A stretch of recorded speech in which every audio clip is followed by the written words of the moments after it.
So lowering the spare tire in a 2006 Ford F150 King Ranch.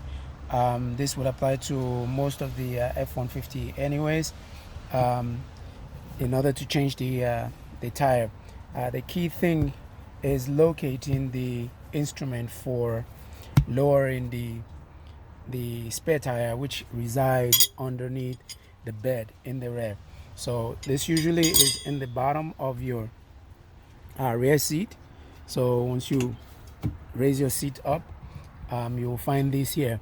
This is actually not complete. There is one other, the lug remover, that is usually used to hook onto this to lower the lower the spare tire, but we're going to improvise for that. Simply what you do is you get the square end of this, which is going to go into the hole to release the spare tire. I mean, rather, this end that does not have a notch, this square end. We're going to then connect this one to this until it snaps with that notch that's there. That goes right there. There is another piece, the lug nut remover, that would have been attached to this to lower it, but we don't have it. Here we go to the rear of the car. Now, this is where this goes into that hole, and it goes at an angle.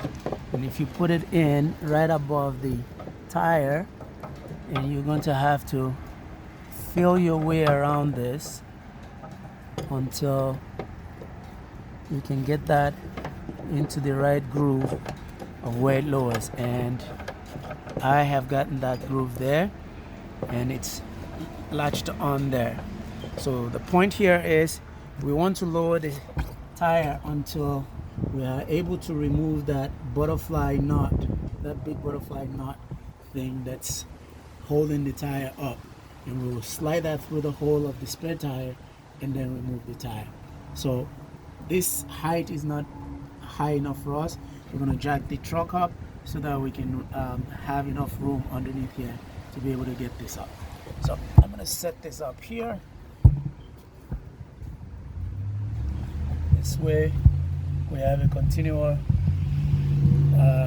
look at what is going on with the spare tire. Okay.